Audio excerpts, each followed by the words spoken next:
వీరు దేవుని మంచితనాన్ని, గొప్పతనాన్ని గ్రహించలేని యొక్క పరిస్థితిలో ఉండగా, వీరు పాము కాటుకు గురవుతుండగా, అప్పుడు దేవుడు ఏం చెప్పాడు, మోషే ఇత్తడి సర్పాన్ని చేసి పైగా ఒక సిలువకు కట్టించు.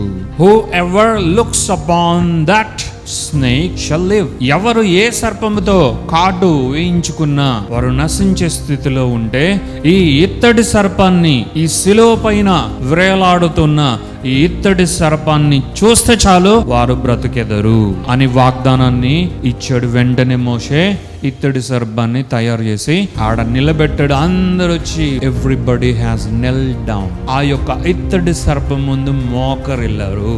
That's a resemblance for repentance. అంటే నిజంగానే మేము సనిగాము, గొనిగాము, దేవునికే వ్యతిరేకంగా మాట్లాడాము, దేవా మమ్మల్ని క్షమించు. మోషే చెప్పినట్లు ఇప్పుడు మేము ఇత్తడి సర్పం ముందు మోకరిల్లుతూ ఉన్నాము.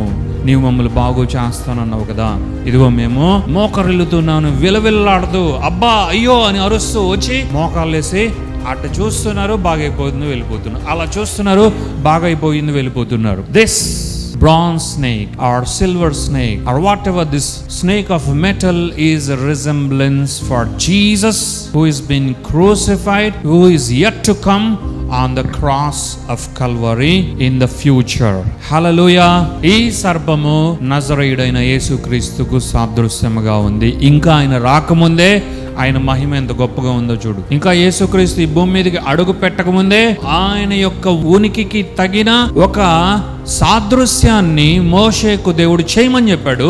అది మోషే వెంటనే చేయగా యేసుక్రీస్తు యొక్క మహిమ అక్కడ కనుపరచబడింది. వెంటనే వారు స్వస్థపరచబడి బ్రతికారు. దీనిని నిజముగా యేసయ్య రుజువుపరచాడు.